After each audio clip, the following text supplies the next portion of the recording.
오늘 생활과의 윤리 28차시 수업 진행해 보겠습니다. 과학과 윤리 단원이고요. 자, 오늘 배울 단원 세부 소단원은 정보기술 발달과 정보윤리, 지금 우리 세상을 얘기하죠. 오늘 수업을 통해서 여러분은 정보기술과 매체의 발달에 따른 윤리적 문제들을 제시할 수 있으며 이에 대한 해결 방안을 정보윤리 관점에서 제시할 수 있다. 자, 먼저 정보기술의 발달에 따른 긍정적 변화 얘기해 보겠습니다. 교과서에 있는 내용과 플러스 이제 알파가 좀 들어가 있어요. 첫 번째, 생활의 편리성. 여러분이 이제 스마트폰으로 이제 물건을 구입하고 뭐 인터넷 뱅킹을 하고 너무 편해지지 않았습니까? 방 안에 앉아서 모든 것을 원하는 것을 다 할 수 있는 세상이 되었죠.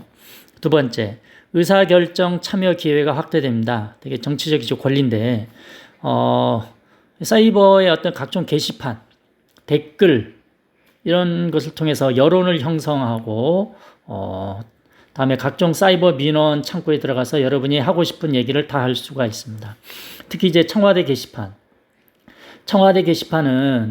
20만 명 이상이 이제 거기에 동의를 하면 청와대에서 이제 공식적으로 답변하게 되어 있잖아요. 그래서 여러분의 이제 의견들을 네티즌들의 의견을 적극적으로 이렇게 표명하면 우리나라 이제 여론을 충분히 형성할 수 있는 세상이 되었죠. 즉 여러분이 이제 국회의원이 된 거죠. 세 번째, 전문적 지식을 습득하기 이제 편해졌습니다. 저도 최근에 이제 유튜브를 보는데요. 옛날에 이제 책을 많이 봤었는데 지금도 책을 많이 보기도 합니다만은 상대적으로 지금 유튜브를 많이 봐요. 왜냐하면 너무 훌륭해요. 진짜 궁금한 것은 예전에는 네이버 지식인으로 이제 물어봤지만 최근에는 이제 유튜브를 이제 검색하면 다 나와. 그리고 이제 블로거들도 똑똑한 블로거들이 상당히 많습니다. 그리고 기업에서 이제 많이 이제 광고 후원 뭐 이런 게 있기 때문에 궁금한 것들을 정말 자세히 어디 가면 무슨 카드를 쓰면 할인이 된다 뭐 이런 것들을 열심히 올리는 블로거들이 많죠. 그래서 각종 전문적 지식을 쉽게 얻을 수가 있습니다. 다음에 이제 다양성을 존중할 수 있다. 우리나라나 해외의 특이한 현상이나 문화를 수시로 접촉합니다. 페북을 보면요. 저는 페북을 열심히 하진 않지만 그래도 가끔씩 확인하는데요. 거기 보면 진짜 별의별 어떤 이야기들 가끔씩 야, 이거 말이 되냐? 어떤 저런 일이 벌어질 수가 있지? 아니, 저런 사람들도 있구나. 뭐 이런 것들이 많죠. 특히 이제 중국에서 오는 그런 내용들 보면 그런 내용들이 되게 많습니다. 그래서 그러한 특이한 현상이나 문화를 수시로 접촉하다 보니까 처음에는 이상하다 이렇게 생각할 수 있죠, 사람들은. 그러나 이것이 수시로 이제 접촉하다 보면 자연스럽구나, 저 사람들은 저렇게 사는구나 이렇게 생각할 수가 있죠. 그래서 다양성을 존중할 수 있는 기회가 됩니다. 그다음에 사이버 공동체에서 어떤 수평화된 관계를 형성할 수 있습니다. 되게 민주적이죠. 그래서 그 사람이 어린이인지 초등생인지 어른인지 교수님인지 알 게 뭡니까? 그래서 서로들 다 님으로 붙이죠. 햇살님, 뭐 제주190님 이렇게 님자를 붙여줍니다. 서로 존중해주고요. 그 관계가 권위적이지 않고 수평화된 그런 관계를 형성할 수가 있습니다. 거의 뭐 사이버 민주주의 세상이 된 거죠. 마지막, 새로운 자아 정체성을 이제 확립할 수 있다. 현실에서 실천하지 못하는 새로운 정체성으로 자아 실현이 가능한 거죠. 현실 세계에서는 진짜 뭐 외톨이일 수도 있고요. 혹은 뭐 왕따 당할 수도 있습니다. 그러나 사이버 이런 정보 기술의 능력을 통해서 그런 정보 사회 속에서 그 사이버 세상에서는 정말 너무 어떤 특정 분야의 어떤 최고의 전문가로서 인정받을 수도 있고요. 그런 게 이제 정보 사회죠. 이렇게 긍정적인 면이 있습니다. 그러나 부정적인 면도 있겠죠. 자, 사이버 폭력. 자, 폭력은 우리 현실 세계 속에 있는데 이 사이버 세상이 됐다고 해서 폭력이 사라지지 않는 건 아니죠. 직접적인 손으로 치는 육체적인 폭력은 사라지는데 사이버 폭력은 존재합니다. 그래서 사이버 세상에서도 따돌림이 있고요, 명예훼손이 있고요, 모욕이 있고, 스토킹도 있고, 성폭력 다 있습니다. 대신 여러분들 이게 걸렸을 때, 예를 들어서 사이버 명예훼손을 했습니다. 사이버 명예훼손을 하면 만약에 저 소송 당했어요. 실제 명예훼손과 사이버 명예훼손은 어느 게 더 처벌을 많이 받느냐? 사이버가 더 많이 받아요. 왜냐하면 사이버는 순식간에 더 많은 사람한테 확산될 수가 있기 때문에 똑같은 명예훼손이라도 처벌을 더 심하게 받는다는 거 기본적으로 알고 있기 바랍니다. 그리고 사이버에서는요, 피해자의 고통을 직접 목격하기 어렵습니다. 그래서 가해자들은 그 심각성을 잘 몰라서 더 이런 사이버 폭력을 저지를 수가 있는 거죠. 그리고 사이버에는 다 기록이 남잖아요. 여러분 이제 어린 나이 때는 뭣도 모르고 막 장난치고 했는데 나중에 폭력으로 이제 신고가 됐을 때 그 피해자의 이제 핸드폰에는 여러분이 보낸 사이버 문자들이 정말 많습니다. 이게 다 기록으로 남아서 여러분을 올가미가 될 수가 있습니다. 조심하자는 얘기입니다. 다음에 가해자가 자신의 잘못을 다른 사람에게 전가하기 쉬워요. 서로 막 퍼오고 누가 시작했는지 출발이 어딘지도 몰라요. 그래서 이제 나중에는 누가 뭐 그 글을 보내서 제가 댓글을 달았을 뿐이에요 하면서 다른 사람에게 전가하기 쉽습니다. 다 이제 철컹철컹 해야죠. 두 번째, 사생활 침해 가능성이 상당히 높아졌다 이겁니다. 자, 우리는 다른 사람에게 방해받고 싶지 않은 나만의 고유 영역을 갖고 싶어 합니다. 그런데 사이버상에서는 이런 것을 침해하는 행위가 상당히 많습니다. 막 털어버리는 거죠. 신상을 털고, 원하지 않는 개인정보를 유출시키고, 그다음 그 개인에 대한 평가를 왜곡하고, 그다음 자유로운 활동과 행복을 추구를 방해하고, 결국은 인간의 존엄성을 훼손하는 거죠. 자, 여러분은 사이버상에서 다른 사람의 정보를 유출하는 게 여러분의 정보 활용 능력이 뛰어나다고 볼 수도 있겠지만 그것을 당하는 피해자 입장에서는 그것은 범죄 행위가 됩니다. 자, 그래서 이런 사생활 침해 문제 때문에 새롭게 등장한 권리가 있어요. 잊힐 권리가 있다 이겁니다. 이것은 이제 구글은 이제 거짓말을 하지 않는다 뭐 이런 얘기를 많이 하잖아요. 구글에서는 모든 것이 이제 기록이 다 됩니다. 검색을 하면 이제 옛날 게 다 나와요. 그래서 유럽에서 어떤 시민이 자기가 구글에 이제 기록되어 있는 것이 몇십 년이 지나도 그게 사라지지 않아. 근데 그게 좋은 기록이 아니고 나쁜 기록이죠. 그래서 그것 때문에 나중에 피해를 많이 봐서 구글을 상대로 소송을 걸었죠. 내 정보를 나는 거기에 있는 기록된 것을 나는 잊고 싶다. 근데 왜 당신네 이제 구글 사이트에서는 그것을 계속 남겨두냐. 그래서 삭제해달라 했는데 구글은 삭제 못하겠다 해서 소송을 했는데 아주 오랫동안 소송을 해서 결국은 그 사람이 이겨요. 시민이 이깁니다. 그래서 구글은 그 사람 거 딜리트 딱 해줍니다. 근데 그 사람 그것도 이제 유럽에 있는 그 사이트에서만 딜리트 해주고 미국이나 다른 데는 또 딜리트 안 했어요. 그래서 뭐 나중에 또 이걸 또 소송하고 막 복잡합니다.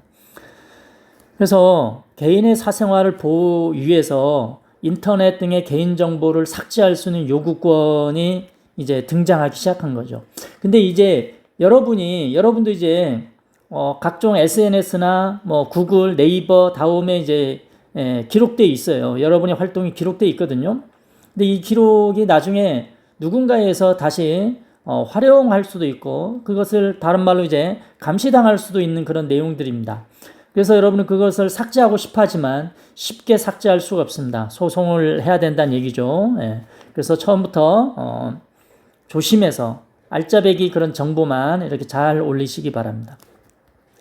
다음에 잊혀질 권리에 반해서 알 권리를 강조하기도 하죠.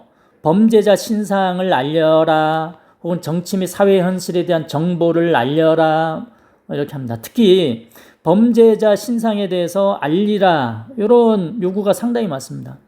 근데 여러분이 보기에 당연히 알려야 되는 거 아니냐 할 수도 있겠지만, 예를 들어서 간단하게 물건 하나 훔쳤어요.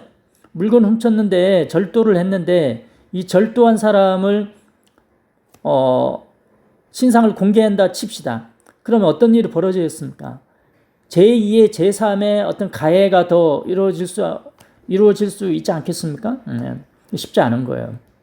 그래서 범죄자는 신상을 공개하지 않습니다. 그러나 이제 많은 사람들이 끔찍한 뭐 성범죄라든가 뭐 살인, 연쇄 살인범이라든가 이런 사람들한테 범죄자를 신상이라 우리 시민들은 알 권리가 있다. 뭐 이렇게 해서 가끔씩 신상을 공개하는 경우도 있죠. 이것은 계속 논란이 되는 문제입니다.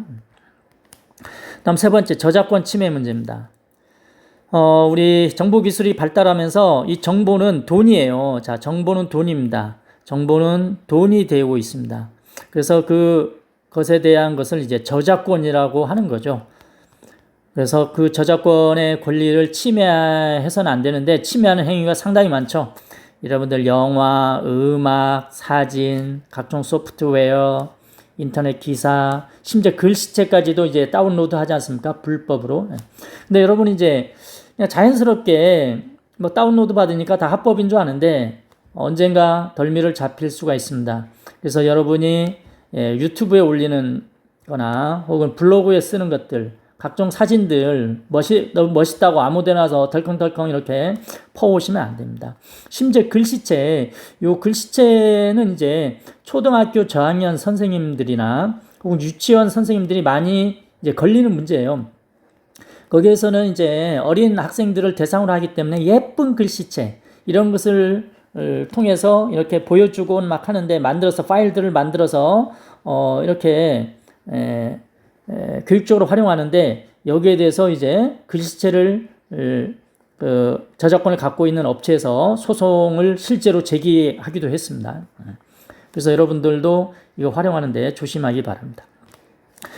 자, 저작권에 대해서는 크게 두 가지 입장이 있습니다. 첫 번째는 카피라이트. 이게 저작권이란 뜻인데 저작권을 이제 강조하는 거, 보호를 해야 된다. 그래야 돈을 벌기 때문에 그래서 다른 사람들도 돈 벌기 위해서는 열심히 창작을 하게끔 의욕을 북돋을 수 있다 이거죠.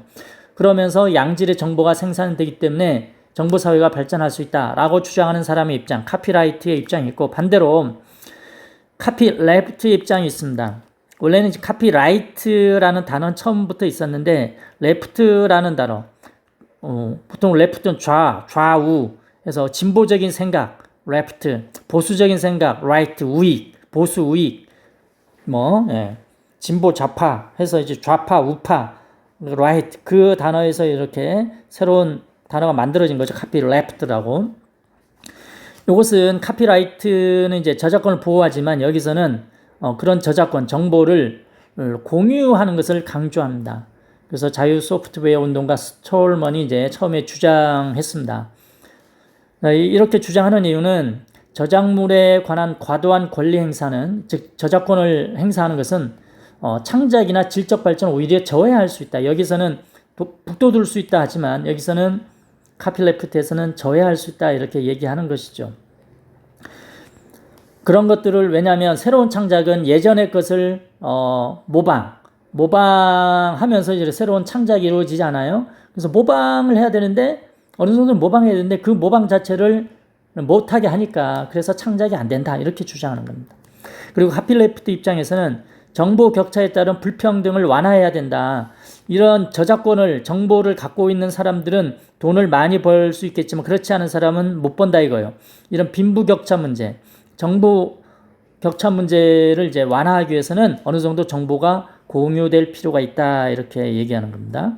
여기에 대해서는 계속 논란이 되고 있습니다. 세 번째, 정보사회에서의 정보윤리. 크게 이제 네 가지가 있습니다. 존중의 원리. 자, 사이버 공간에서는 타인의 인격, 사생활, 저작권을 존중해야 되는 거죠. 우리 앞에서 다 강의했습니다. 두 번째는 책임. 자, 사이버 공간의 익명성으로 나타나는 윤리적 행동을 삼가고 사이버에선 대부분 익명 처리가 되기 때문에 함부로 할 수가 있어요. 그런데 함부로 하는 것은 자유잖아요. 뭔가 어찌됐건 자유가 마음대로 할 수 있습니다. 자유에 대해서는 반드시 책임이 있다라는 것을 알아야 된다는 거죠. 그래서 윤리적 행동을 해야 된다는 거죠. 그래서 익명성으로 나타나는 비윤리적 행동. 자, B자가 이제 빠졌습니다. 비윤리적 행동을 삼가고 정보의 자유로운 유통이 가져올 결과에 대한 책임의식이 필요하다. 이럽니다. 다음 세 번째는 정의로워야 된다. 사이버 공간에서는 타인의 자유와 권리를 침해하지 않고 정보의 진실성과 공정성을 추구해야 된다. 그래서 여러분이 어떤 회사의 어떤 물건에 대해서 이제 그런 정보를 여러분이 평가할 수도 있잖아요. 좋은 이야기도 있고 나쁜 이야기도 있는데 이것을 골고루 잘 해서 공정하게 해야 되지, 안 좋은 것은 다 숨기고 좋은 것만 이렇게 해서 알리고 홍보하고 하는 것들은 정의롭지 않다. 뭐 이렇게 얘기하는 것이죠. 자, 다음 마지막 해약 금지. 사이버 폭력, 개인정보 유출, 피싱, 파밍, 바이러스 스포, 전자상거래 사기, 불법 유해 사이트 개설 등 타인에게 해악을 끼쳐서는 안 된다는 거죠. 자, 사이버 상에서도 현실 세계에서 있는 그런 해악들이 다 있어요.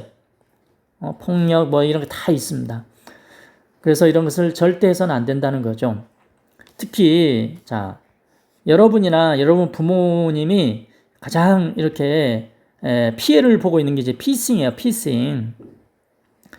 자, 교과서에 피싱과 파밍이 나오는데 이것과 관련해서 제가 이거 너무 심각하기 때문에 좀 더 자세히 제가 인터넷에서 정보를 찾고 지금 소개해 드리겠습니다. 자, 피싱이라는 것은 원래 피싱, 이게 낚는 거죠. 물고기 잡는 거다. 낚는 겁니다. 여러분 이제 낚인다 이런 표현이 있잖아요. 뭘로 낚이냐면 원래 이제 피싱과 pH는 이건 피싱의 ISHING고 pH는 프릭에서 나온 단어입니다. 프릭. 근데 프릭은 어디에서 나오냐면은 폰 프릭에서 나옵니다. PHREAK. 자, 폰은 이제 전화잖아요. 프리크는 약간 어떤 괴짜, 광적으로 뭐 어딘가에 이제 관심 있는 사람을 프리크라고 합니다.